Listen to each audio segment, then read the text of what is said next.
Ya, baik. Terima kasih, Pak. Assalamualaikum warahmatullahi wabarakatuh. Selamat pagi waktu Leiden, teman-teman. Selamat siang waktu Indonesia Barat. Em, Hari ini kita akan membahas materi terakhir dalam kuliah kita. Dan hari ini saya akan membahas studi bahasa Nusantara dalam perspektif kritis. Nanti kita akan melihat beberapa bukti empiris dari bagaimana em, teori-teori teori-teori linguistik khususnya dalam skop metafora itu mengalami kesulitan ketika kita coba terapkan ke dalam bahasa bahasa Austronesia. Dalam hal ini adalah bahasa-bahasa di Nusantara. Nah, sebelum itu ya, sebelum itu saya akan tunjukkan beberapa tujuan pembelajaran kita pada hari ini. Bahwa setelah mata kuliah ini mahasiswa diharapkan pertama itu dapat mengidentifikasi keterbatasan teori linguistik, khususnya dalam hal ini adalah metafor, sesuai dengan riset yang saat ini sedang saya lakukan. Penerapan teori-teori linguistik yang berbasis bahasa Inggris dan Indo-Eropa dan bahasa Inggris tentu saja, yang dicoba diterapkan pada bahasa-bahasa di Nusantara. Yang kedua, mahasiswa juga diharapkan untuk dapat menjelaskan peran bahasa Nusantara dalam menguji teori-teori tersebut yang selama ini dianggap sudah mapan. Yang ketiga, mahasiswa dapat menilai secara reflektif pentingnya adaptasi dan inovasi metodologis dalam studi bahasa Nusantara. Dan yang keempat, mahasiswa diharapkan dapat untuk mampu merumuskan langkah awal penelitian yang memanfaatkan data-data bahasa lokal dengan pendekatan linguistik yang relevan. Nah, tapi sebelum kita lanjut, ada dua hal yang perlu saya tekankan di sini. Pertama, bahwa uh, karena riset saya itu adalah riset pada bidang metafora, maka pembahasan kita ini batasannya adalah teori-teori pada studi metafora saja. Jadi tidak bisa dikatakan sebagai semua klaim yang saya buat dalam penelitian ini dengan bukti-bukti empiris itu hanya untuk saat ini berlaku pada studi metafora saja, bukan pada studi linguistik secara umum. Yang kedua, teori metafora yang dikatakan sudah mapan yang saya maksud di sini adalah dua teori metafor. Teori-teori adalah teori-teori yang secara populer digunakan saat ini, sehingga bisa dianggap sebagai teori yang mapan, yaitu konseptual metafor teori atau teori metafor konseptual dan identifikasi prosedur identifikasi metafora atau MIP, dan versi extensionnya MIPFU. Jadi dua hal itu yang perlu saya tekankan sebelum kita lanjut ke apa yang menjadi pembahasan kita pada hari ini. Nah, kita mulai dengan sebuah fenomena yang terjadi dalam bahasa-bahasa Asia Tenggara, di mana terdapat sebuah generalisasi. Ya, generalisasi ini dimulai dengan sebuah fakta yang memang tidak bisa dibantah, bahwa sebagian besar teori linguistik yang digunakan saat ini secara modern itu berangkat dari data bahasa tertentu. Jadi dia tidak muncul begitu saja, tapi dia berangkat dari data bahasa. Dalam hal ini adalah bahasa-bahasa yang berbasis bahasa Inggris dan bahasa-bahasa Indo-Eropa seperti Prancis, Jerman, ya. Karena mereka pada awalnya dikembangkan di wilayah penutur bahasa Inggris, dalam hal ini di Amerika dan Eropa. Nah, karena mereka dikembangkan di wilayah-wilayah tadi, maka tidak mengherankan bahwa bahasa Inggris itu menjadi, atau bahasa-bahasa Eropa itu menjadi basis dari semua penelitian, analisis ataupun pembentukan teori dalam linguistik. Nah, ini memang tidak bisa dihindari. Tapi masalahnya muncul, ya. Ya. Masalahnya muncul ketika teori-teori ini diasumsikan berlaku secara universal atau bisa diterapkan pada semua bahasa di dunia di luar dua wilayah tadi. Nah, karena ternyata banyak penelitian khususnya dalam skop Asia Tenggara itu menunjukkan bahwa teori-teori ini kesulitan ketika kita coba terapkan ke dalam bahasa-bahasa tersebut.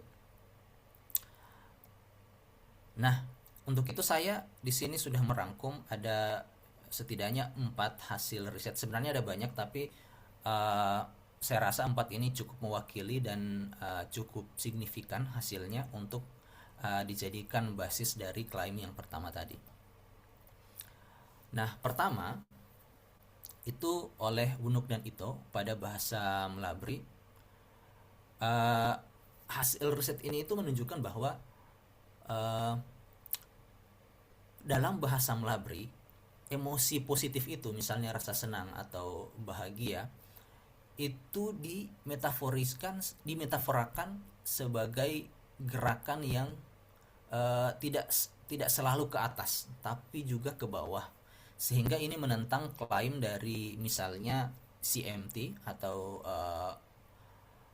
Conceptual Metaphor Theory, bahwa metafora kebahagiaan atau emosi positif itu selalu dimetaforakan sebagai gerakan yang ke atas. Happy is up, misalnya. Dalam bahasa Inggris kita mengenal, makanya tidak heran kita mengenal kalimat-kalimat atau ungkapan seperti my happiness goes through the roof. Ya, artinya saya sangat bahagia sekali. Jadi selalu diungkapkan atau dengan metafora yang menunjukkan gerakan ke atas. Itu klaim dari Conceptual Metaphor Theory. Tetapi ternyata dalam bahasa-bahasa di Asia Tenggara seperti Melabri, emosi positif itu diungkapkan secara metaforis, tidak melulu dengan gerakan ke atas, tapi juga gerakan ke bawah. Tentu saja ini menentang klaim happy is up oleh CMT tadi. Yang kedua ada teori dari ada hasil riset dari Tran pada bahasa Vietnam, bahwa metafora dalam bahasa Vietnam itu sebagian besar dipengaruhi oleh obat-obatan tradisional, termasuk proses pembuatannya.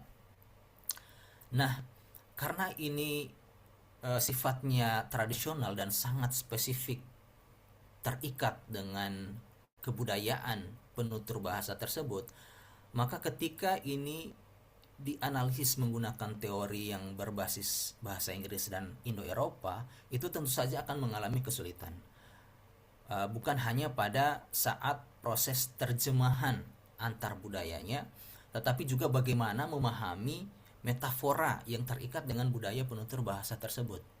Nah, sehingga tentu saja ini menunjukkan bahwa bahasa-bahasa di Asia Tenggara, khususnya bahasa Vietnam tadi, itu memberi kesulitan yang cukup signifikan terhadap teori-teori mapan tadi untuk diterapkan ke bahasa tersebut. Nah, dalam bahasa Indonesia itu sudah ditunjukkan juga oleh hasil riset Pamungkas dan kawan-kawan, juga ada sebuah buku dari Jenar, Ewing dan Mans, bahwa bahasa Jawa, kalau Jenar juga menunjukkan bahasa Indonesia, metaforanya itu sangat dipengaruhi oleh norma-norma sosial dan budaya yang berlaku dalam masyarakat, yang sangat Indonesia sekali, yang sangat Jawa sekali, sehingga menjadi sangat sulit, luar biasa ketika ini coba dianalisis menggunakan teori metafora yang sudah ada atau metafora yang saat ini umum digunakan. Ya, karena menurut Jenar dan kawan-kawan bahwa metaforanya itu muncul bukan hanya pada item-item leksikalnya saja, bukan pada tataran kata, frasa atau klausanya saja, tapi metaforanya terkadang atau seringkali bahkan itu berada pada praktik interaksionalnya. Jadi tidak berhenti pada tataran semantik saja, tapi dia melampaui itu, bahwa metafora juga terkadang mencakup area sosiolinguistik ataupun pragmatik. Nah, dari riset tadi setidaknya ada 4 jenis tantangan yang diberikan oleh bahasa-bahasa di Asia Tenggara. Dalam hal ini termasuk bahasa-bahasa yang ada di Nusantara terhadap teori-teori metafora yang sudah mapan tadi. Pertama ada tantangan universalitas, seperti yang sudah ditunjukkan oleh penelitian dalam bahasa Melabri tadi, bahwa ternyata klaim universalitas tadi, bahwa teori berbasis bahasa Inggris dan Indo-Eropa tadi bisa berlaku lintas bahasa, itu ternyata tidak berlaku pada bahasa Melabri, dan tentu saja bahasa-bahasa lain di area yang sama, termasuk bahasa-bahasa di Nusantara. Yang kedua adalah tantangan struktural. Ya, tantangan struktural di sini maksudnya adalah tantangan yang terkait dengan struktur bahasa itu sendiri. Dalam hal ini adalah bahasa-bahasa yang dituturkan di area Asia Tenggara ataupun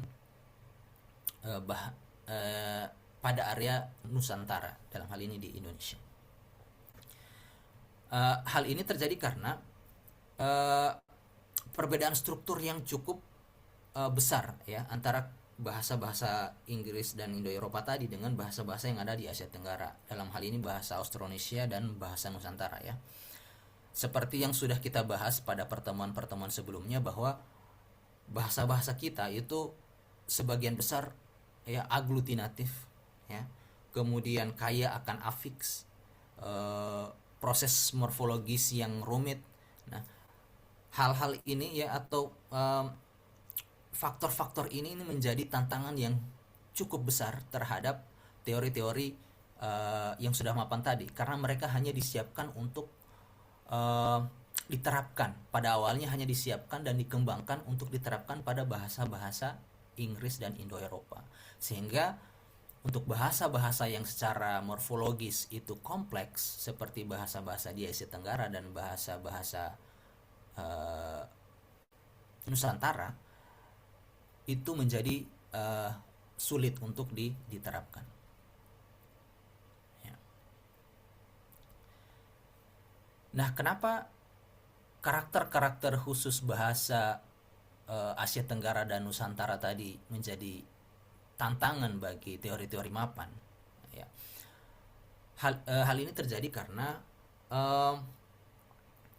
karena kompleksnya struktur morfologis bahasa-bahasa tadi, sehingga terkadang metafora itu tidak hanya berada pada item linguistiknya saja, tidak hanya terletak pada kata, frasa ataupun klausa, tapi terkadang dia juga terletak pada gramatikalnya ya.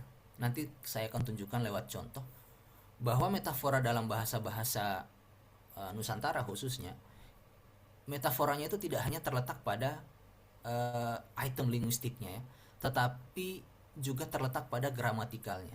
Jadi kadang metaforanya itu tidak tampak pada kata, frasa atau klausanya, tapi justru pada gramatika penyusunnya. Nanti saya akan tunjukkan lewat contoh di slide-slide berikutnya. Yang ketiga, tantangan yang diberikan oleh bahasa-bahasa Austronesia dan bahasa Nusantara khususnya terhadap teori metafora yang sudah mapan itu adalah tantangan metodologis. Nah,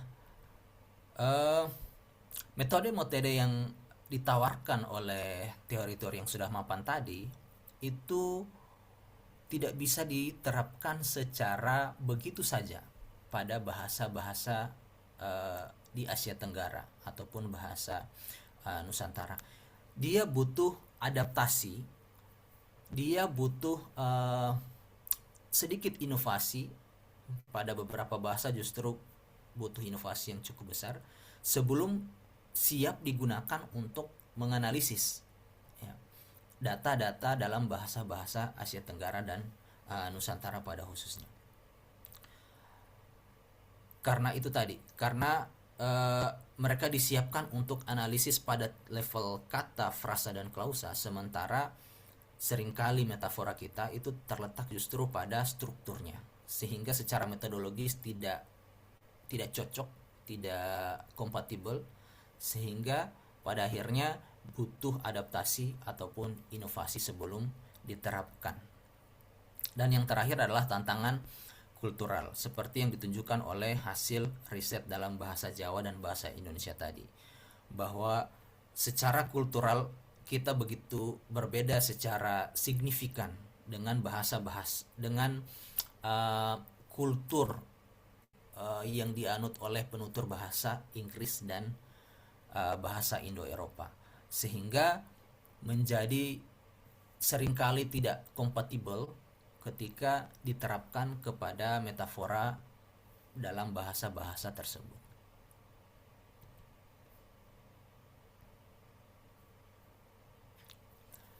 Nah, bagaimana peran bahasa Nusantara dalam menyikapi masalah yang muncul tadi?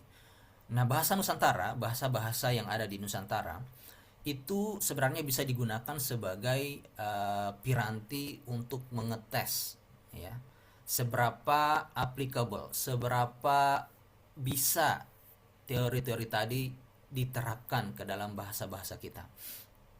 Pertama, karena bahasa kita itu kaya fiksasi, ya. Kemudian morfologi kita kompleks, ya. Kemudian kadang metaforanya itu muncul pada level gramatika, bukan pada level kata, frasa, atau klausanya.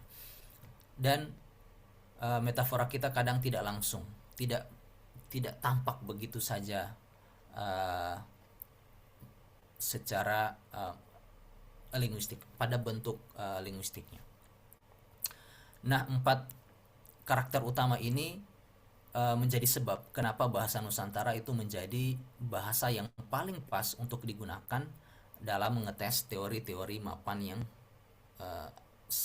secara populer digunakan saat ini, ya. Jadi jika selama ini bahasa-bahasa yang ada di Nusantara itu hanya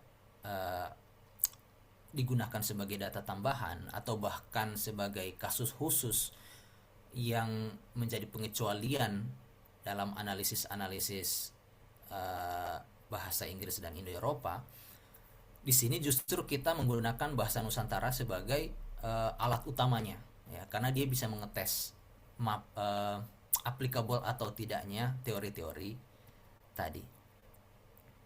Ya.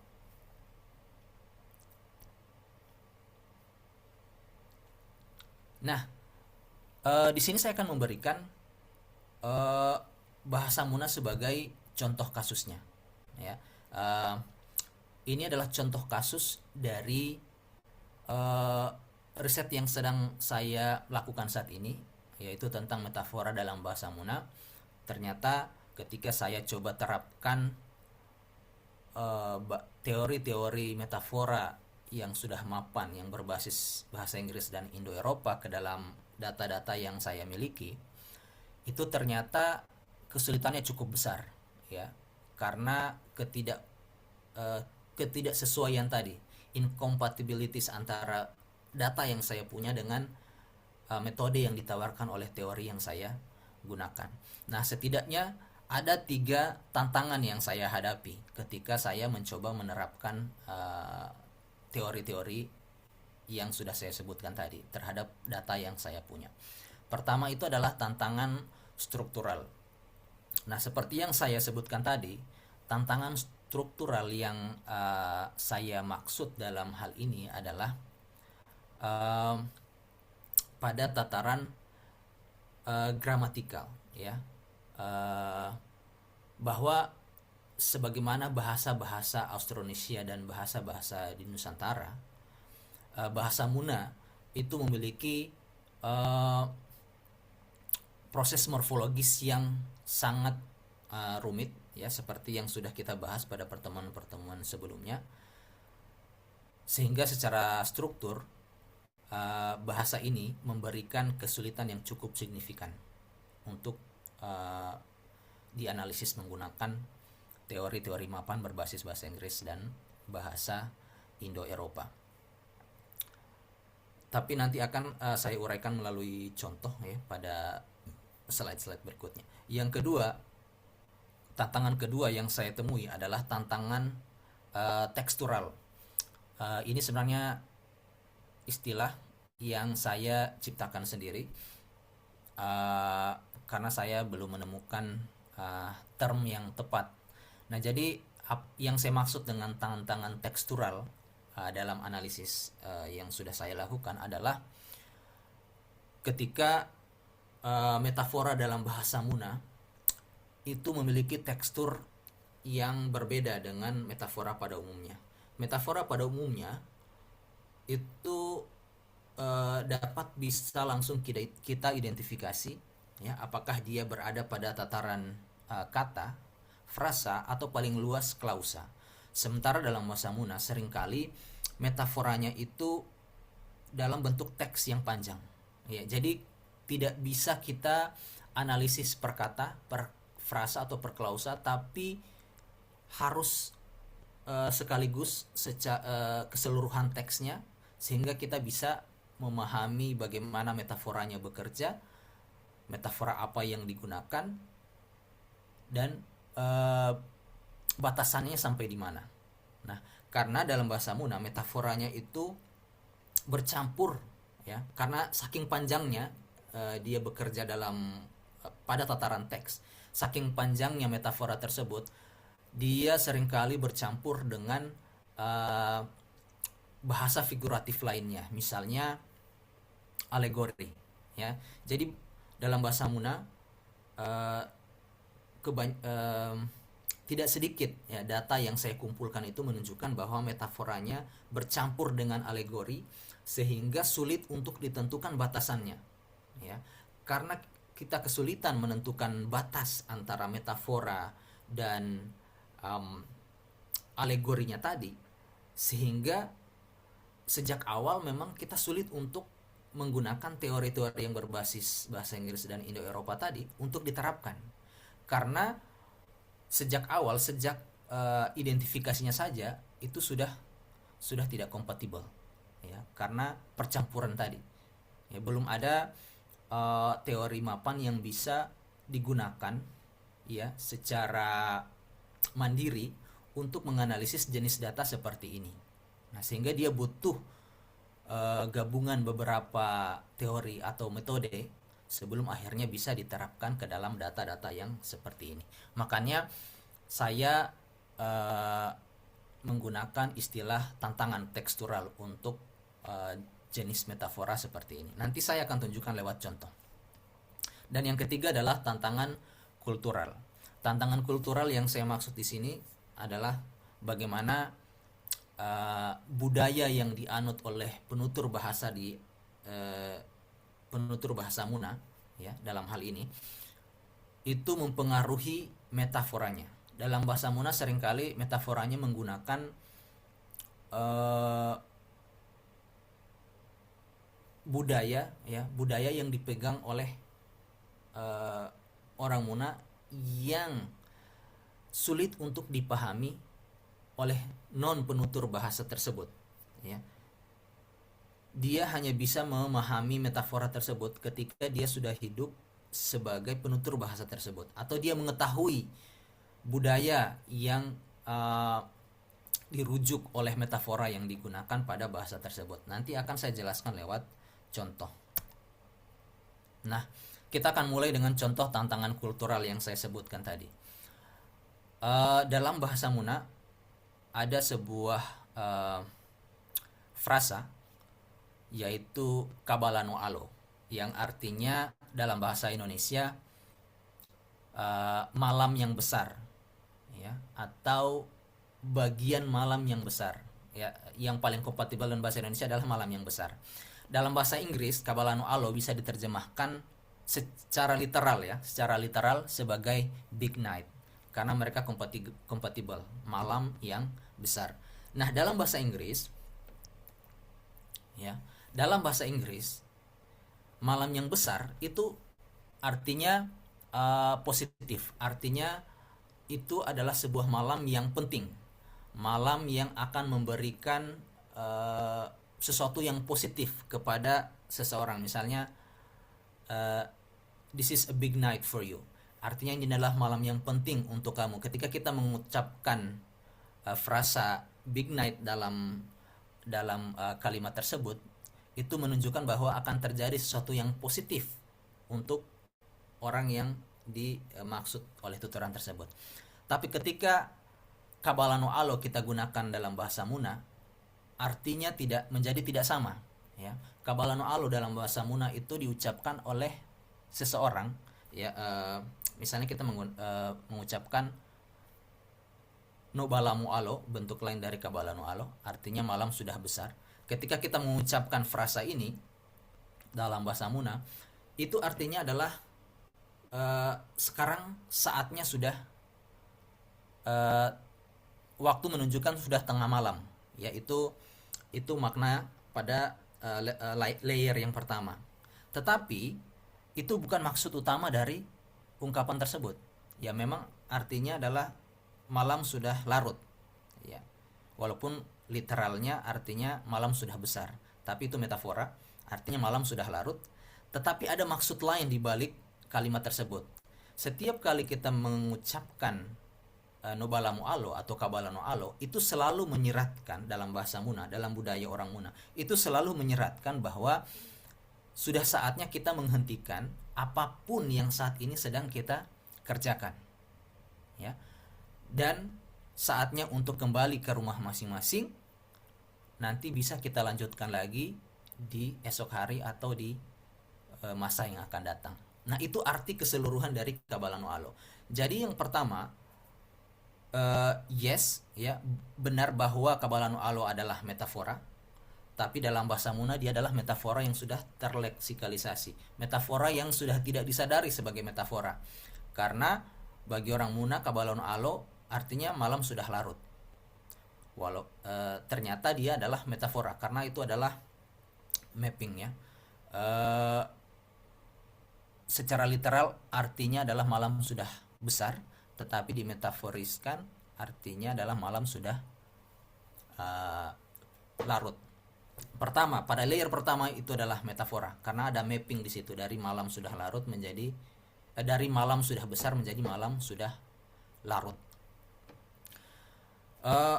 Yang kedua, kontekstual, makna kontekstualnya ternyata bukan menunjukkan waktu saja, tapi untuk menunjukkan makna lain, bahwa ada kewajiban sosial ketika seseorang mengucapkan ini, ada kewajiban sosial bagi pendengarnya untuk berhenti, ya, untuk berhenti dari semua aktivitas yang sedang melakukan sekarang, lalu kembali ke tempat masing-masing. Nah, dua layer ini, dua lapisan makna dari metafora ini dalam bahasa Muna itu menjadi rumit ketika di analisis menggunakan teori berbasis bahasa Inggris dan bahasa Indo-Eropa. Kenapa? Karena mereka teori-teori yang sudah mapan tadi hanya disiapkan untuk layer 1, ya, untuk metafora yang tampak saja. Sementara makna-makna lain, makna-makna pada layer yang kedua dan seterusnya itu tidak ada platformnya untuk dianalisis menggunakan teori tadi, ya. Sehingga ketika kita mencoba menggunakan teori-teori yang sudah mapan tadi pada data-data yang seperti ini, itu akan berhenti pada layer yang pertama, ya.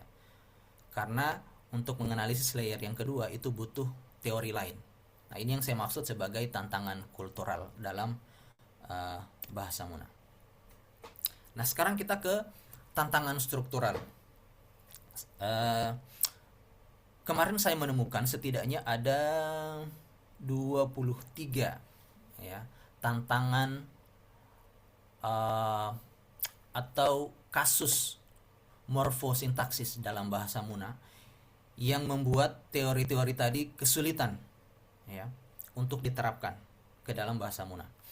Nah, di sini saya akan menggunakan satu saja sebagai contoh, yaitu pembentukan compound atau kata majemuk metaforis.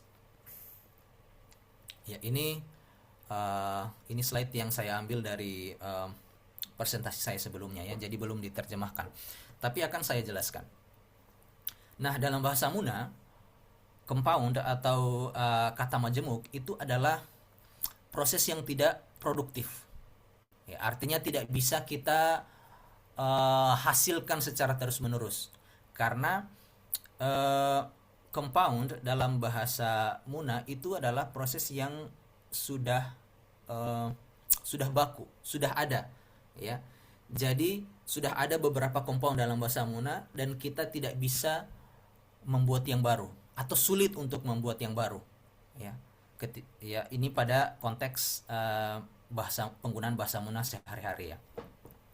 Nah, dan pembentukannya dalam bahasa Muna, pembentukan compound itu adalah menggabungkan dua kata benda atau dua nomina, ya, dengan menggunakan bunyi nasal di antara keduanya. Misalnya ya, bukan di slide ini. Misalnya dalam bahasa Muna itu ada dua kata benda, turu artinya ujung dan gato atap. Ketika dibentuk menjadi compound itu menjadi turung kato.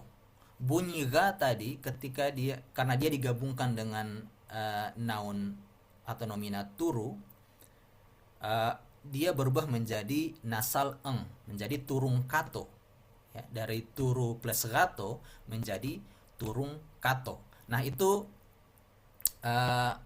proses pembentukan compound dalam bahasa Muna. Dua nomina dihubungkan oleh bunyi nasal, ya, dengan mengubah bunyi awal dari kata kedua.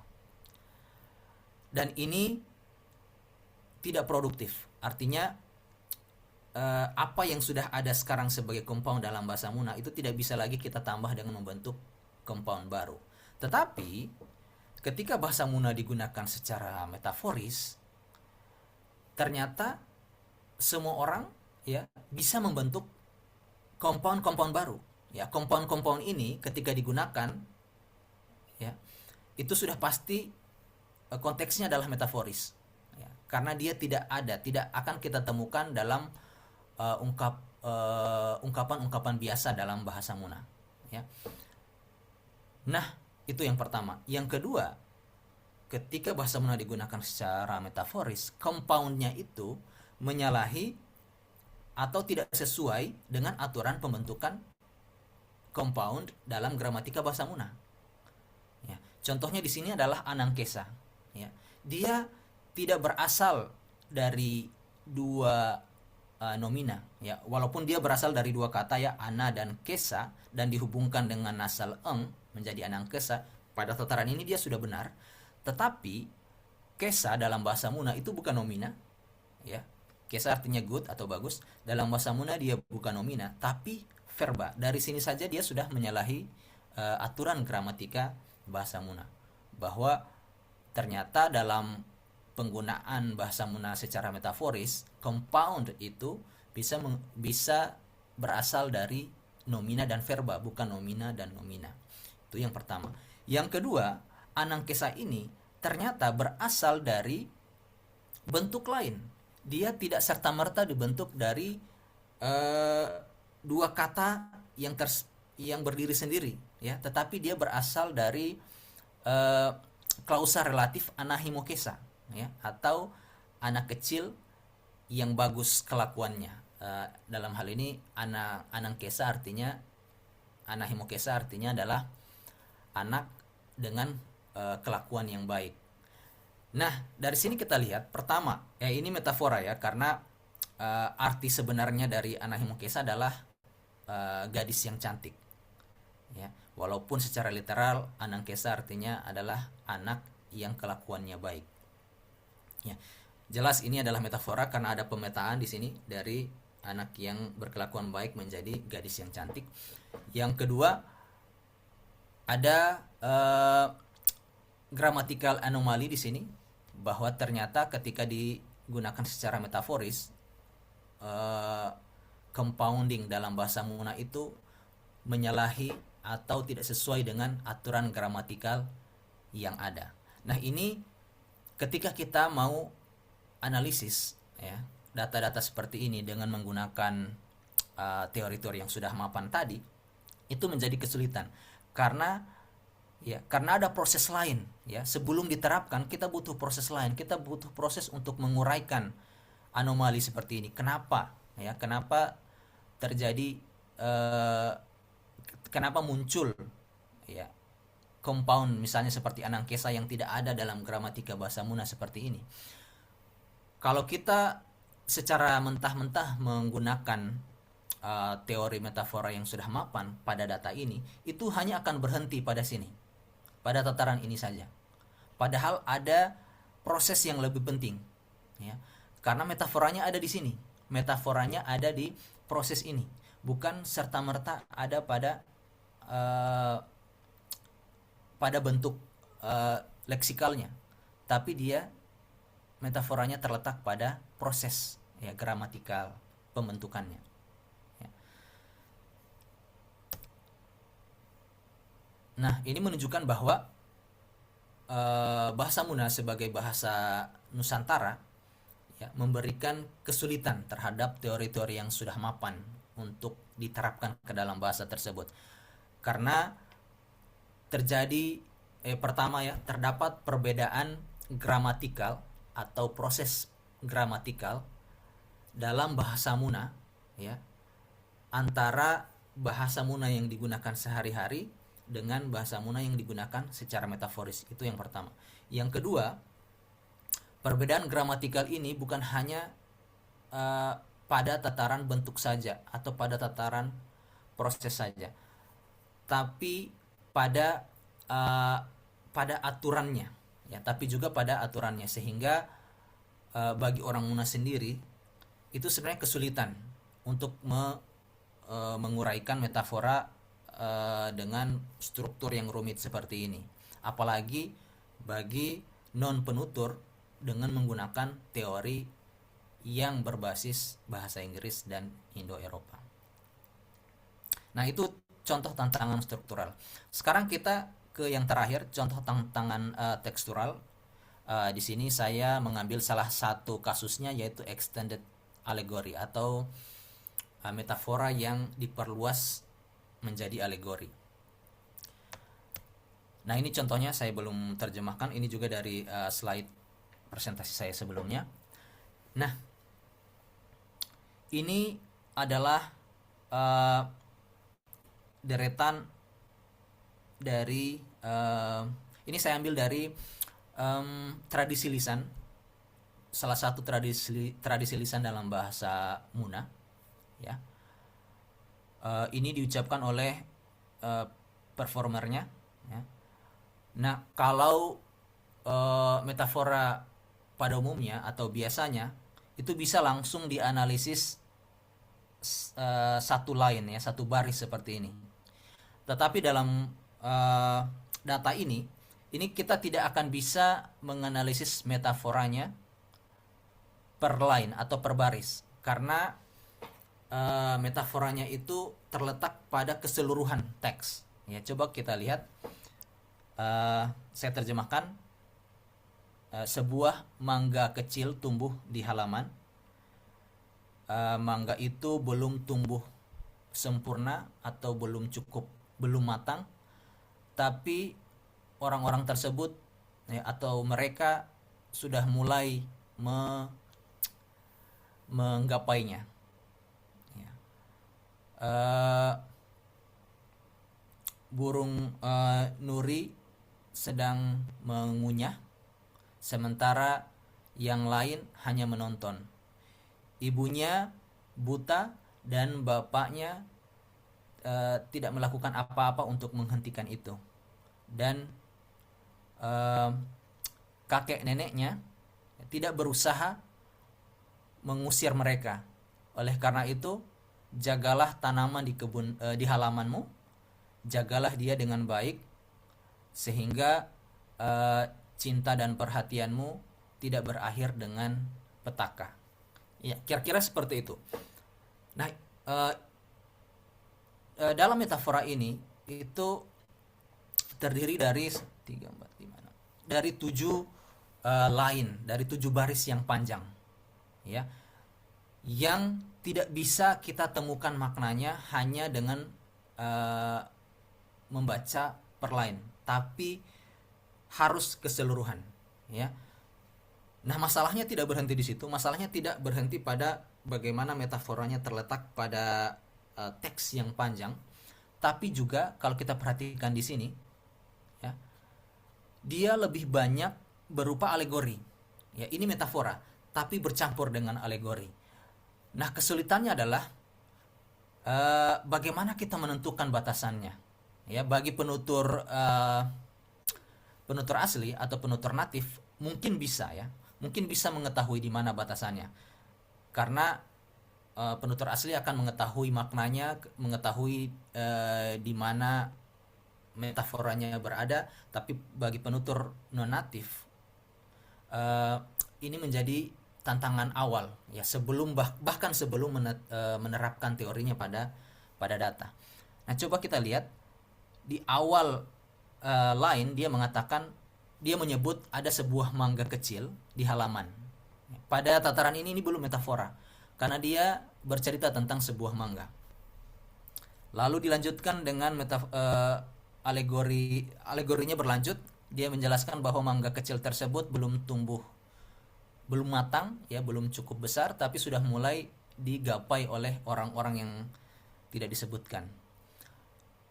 Nah, di sini ketika mereka menyebut mereka, kita sudah bisa mulai melihat, oh, ini ternyata bukan alegori, ini orang, karena dia menyebut they. Tapi ternyata di line berikutnya dia menyebut parrots, ya, burung nuri atau burung apa ya? Ya, kalau di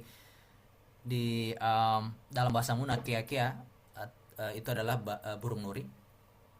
Dia kemudian menyebut burung nuri, sehingga kita kembali, oh, ternyata memang ini adalah alegori, bukan metafor. Jadi they di sini merujuk ke parrots, ke burung nuri tadi, sehingga di sini kita kembali yakin bahwa ini adalah alegori. Tapi kemudian dia menyebut mother dan father, bapak, ibu dan bapak. Ya, di sini lagi kita akan berpikir, oh, ini bukan alegori ternyata, karena dia tidak bercerita tentang mangga, karena kalau mangga tidak mungkin punya ibu dan bapak. Tapi kita juga bisa berargumen bahwa ya mungkin justru di situ metaforanya, bahwa dimetaforakan bahwa mangga ini punya orang tua, dia tumbuh dari sebuah pohon, dan itu metaforanya adalah ibu dan bapaknya. Tapi kemudian di line berikutnya dia menyebut kakek dan neneknya, grandparents. Nah, di sini kita melihat pada tataran ini kita sudah melihat batasannya, bahwa ternyata ini bukan murni alegori tetapi metafora. Ya, metaforanya bisa dilihat, ya, ketika kita sudah ada batasan seperti ini, ada batasan leksikal, ya. Oleh sebab itu, take care of the plant of the yard, jagalah, ya. Nah, saya sebagai natif bisa mengetahui batasan ini, bahwa batasannya ada di sini, batasan leksikalnya ada di grandparents, antara alegori dan metafor. Tapi akan menjadi sulit bagi penutur non native, ya, karena bagi non native, saya sudah menguji ke beberapa non native, mereka melihatnya sebagai alegori, pure alegori. Ternyata ini adalah metafor dengan percampuran dengan alegori, tapi tetap dengan batasan leksikal yang jelas. Nah, ketika teori-teori yang sudah mapan tadi diterapkan pada data yang seperti ini, ya, dia bahkan tidak akan memulai, ya. Kenapa? Karena pertama, metaforanya tidak terletak pada satu baris saja, ya. Dia terletak pada satu teks yang panjang. Yang kedua, data ini butuh konteks, ya, bahwa teori dan metode yang sudah ada saja tidak cukup, ya, dia harus dibantu dengan konteks. Yang ketiga, karena dia bercampur dengan alegori, maka teori metafora saja tidak cukup, kita butuh teori yang lebih luas atau teori tambahan. Dalam hal ini misalnya teori identifikasi, metode identifikasi alegori misalnya, atau kita butuh teori metafora yang bisa mengakomodasi eh, kasus-kasus seperti ini, di mana metafora bercampur dengan figure of speech yang lain. Nah, inilah yang saya sebut sebagai tantangan tekstural, bahwa tekstur metafora dalam bahasa Muna itu membuat teori-teori metafora yang sudah mapan menjadi kesulitan untuk diterapkan. Nah, dari 3 contoh bahasa Muna ini ya menunjukkan bahwa memang ternyata benar bahwa teori-teori metafora yang sudah mapan itu tidak bisa diterapkan secara mutlak ya pada data-data berbahasa Austronesia atau bahasa-bahasa di Nusantara secara khusus. Dia butuh setidaknya atau paling minimal dia butuh adaptasi atau inovasi dalam metodologinya. Nah, dengan adanya tantangan-tantangan ini, tentu kita harus merespon. Ya. Respon yang benar adalah bukan dengan meninggalkan teori yang sudah ada tadi.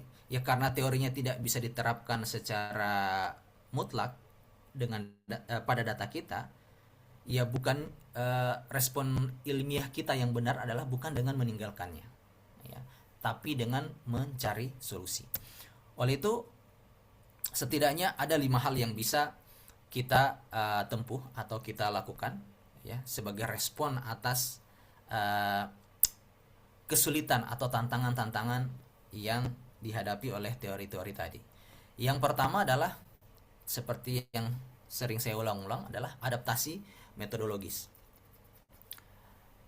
Nah, adaptasi metodologis itu perlu ya karena dari data yang sudah ada tadi menunjukkan bahwa teori-teori yang sudah ada seringkali itu hanya berhenti pada layer atau lapisan data yang pertama. Sementara data-data yang sudah saya tunjukkan tadi menunjukkan bahwa metafora dalam bahasa di Asia Tenggara dan Nusantara pada khususnya itu punya layer yang lebih dari satu, punya lapisan analisis yang lebih dari satu, sehingga metode-metode yang sudah ada itu butuh adaptasi sebelum digunakan pada data-data tadi.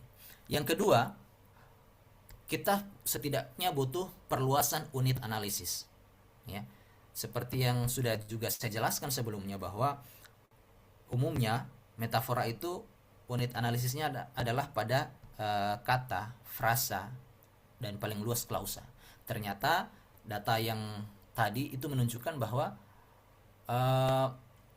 metafora itu muncul justru seringkali pada unit yang lebih luas dari itu. Misalnya tadi pada teks yang panjang, ya. Kemudian ternyata dia juga muncul pada proses gramatikanya, bukan pada leksikalnya. Ya. Nah, itu menunjukkan bahwa teori-teori yang sudah ada itu butuh perluasan unit analisis. Ya, tidak boleh berhenti pada leksikalnya saja atau pada kata, frasa, dan klausanya, tapi harus lebih luas dari itu.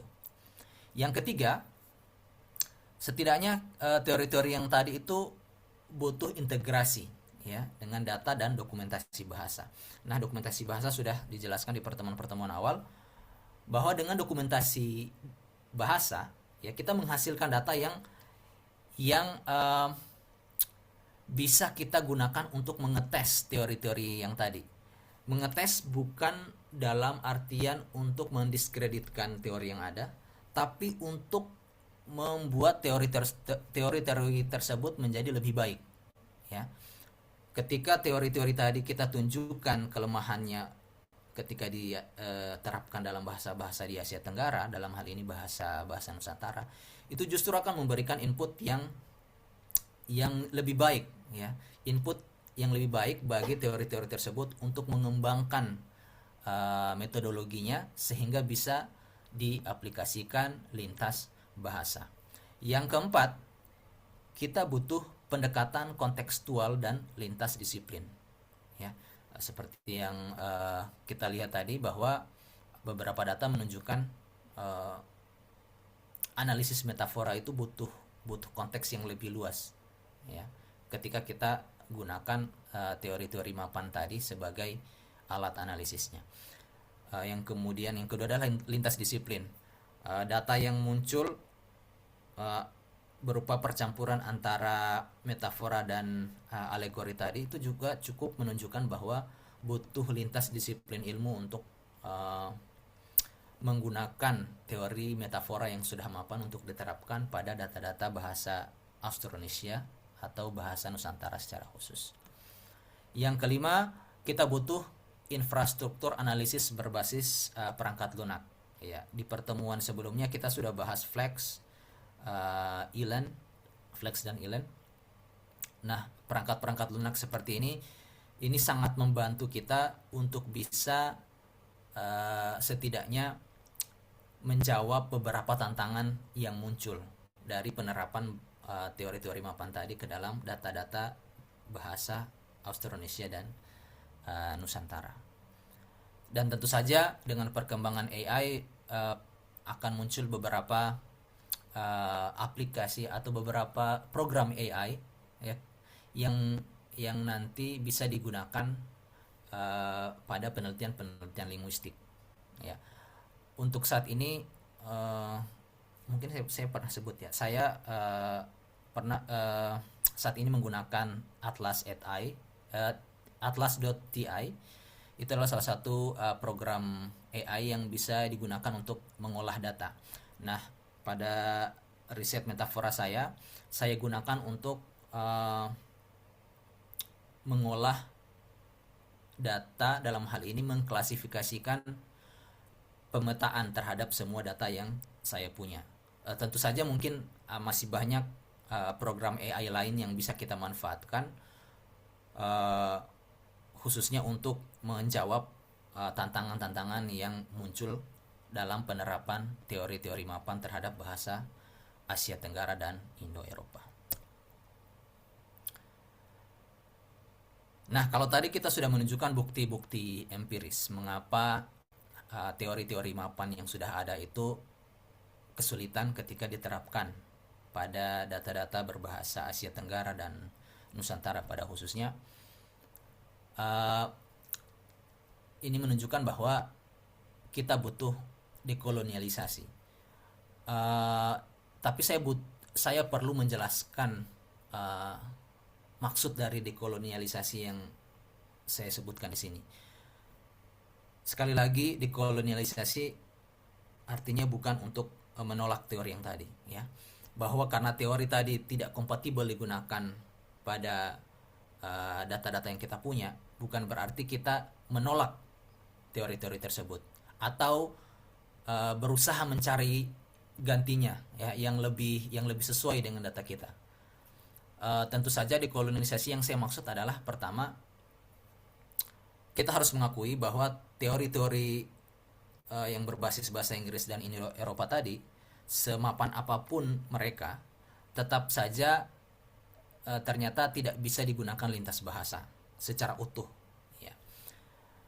Jadi mereka butuh beradaptasi, mereka butuh berinovasi sebelum akhirnya bisa kita gunakan pada data-data berbahasa Austronesia dan bahasa Nusantara. Itu yang saya maksud dengan dekolonialisasi, bahwa bukan menolak, tapi menggunakan mereka dengan inovasi dan adaptasi, sehingga dalam hal ini bahasa-bahasa daerah kita, bahasa-bahasa daerah yang kita punya itu tidak lagi menjadi data tambahan.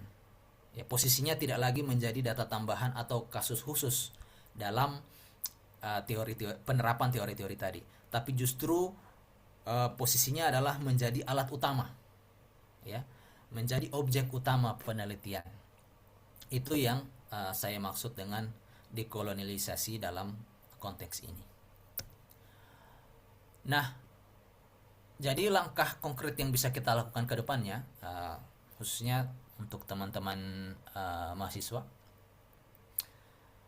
kita bisa mulai dengan mulai mencoba mengumpulkan data yang ada di sekitar kita. Tidak perlu jauh-jauh, di sekitar tempat kita tinggal kita bisa mulai mengambil data bahasa di sana. Ya, data bahasa apa saja? Semua data bahasa yang natural, ya, dalam hal ini bahasa yang digunakan secara alami yang ada di sekitar kita itu bisa menjadi data, apapun bentuknya. Ya, tentu saja nanti dalam proses analisisnya kita sesuaikan teori mana yang sesuai. Ya. Yang kedua, setelah data-data itu kita sudah ambil, kita gunakan dokumentasi bahasa sebagai fondasi penelitian. Ya, jadi setelah kita ambil, tidak kita ambil begitu saja, tapi kita dokumentasikan.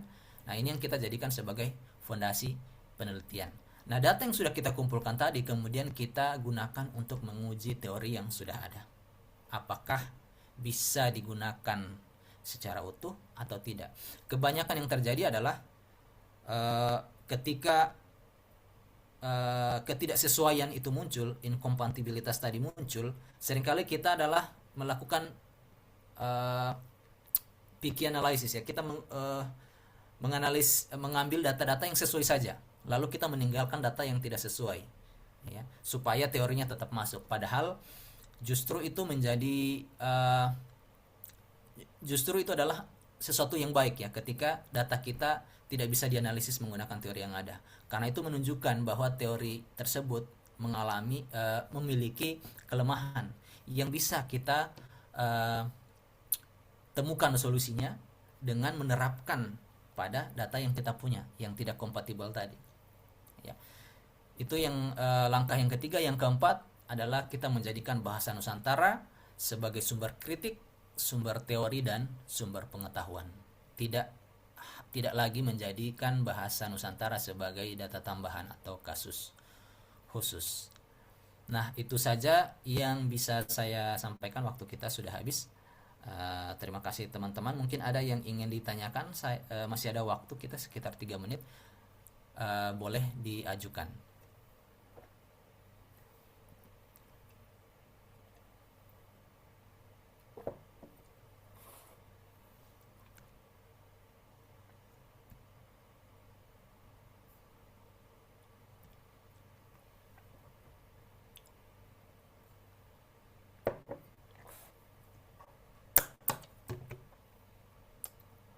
Artinya sudah pada semangat untuk ujian ini Pak Idul. Oh, ini lagi masa ujian, Pak. Belum, ini minggu tenang sebenarnya. Waduh, Ujiannya tanggal 5. oh, jadi jadi nggak bisa liburan ya mereka ya, Pak? Eh, ini Liburan akhir libur tahun. juga ini, kuliahnya Zoom semua minggu ini. Iya, terima kasih Pak Idul. Sepertinya mahasiswa sudah cukup Iya, puasnya. Nanti saya minta untuk merangkum kegiatan selama dengan Pak Idul ini. Jadi mereka akan bisa punya gambaran tentang apa-apa yang sudah dipelajari dari Pak Idul. Karena siap. sebelumnya saya sudah eh, memberi pengantar tentang keilmuan linguistik komparatif. Nah, ini Pak Idul sudah melengkapi dengan penerapannya di bahasa-bahasa di Minahasa ya Pak Idul ya. Di Sulawesi Tenggara, Pak. Oh ya, di Sulawesi Di Tenggara Sulawesi ya. Tenggara. Ya. Ya, terima kasih banyak Pak Idul. Ya, sama-sama, Pak. Eh, saya teman-teman, terima kasih untuk kebersamaannya selama 7 pertemuan ini. Terima kasih juga Pak Yunus yang sudah memberikan platform untuk menyampaikan beberapa hasil riset saya dalam bentuk materi. Eh, saya Ya, mungkin itu saja. Selamat ujian untuk teman-teman mahasiswa. Selamat menguji Pak Yunus. Saya tutup. Assalamualaikum warahmatullahi wabarakatuh. Waalaikumsalam warahmatullahi wabarakatuh. Terkait jurnal yang tadi nanti saya kirim ke WhatsApp ya Pak Idul ya. Siap, siap Pak. Siap Pak. Ya, terima kasih Pak Idul. Nanti juga terkait dengan administrasi. Dan Iya. nanti juga kita komunikasikan lewat WhatsApp. Begitu Pak Idul, saya cukupkan. Semoga lancar penelitian Pak Idul dan Amin, amin. Terima kasih Pak. segera defense. Amin. Iya. Ya, mari Pak Idul. Iya Pak. Saya izin keluar ya Pak. Ya, saya juga akan mengakhiri Zoom.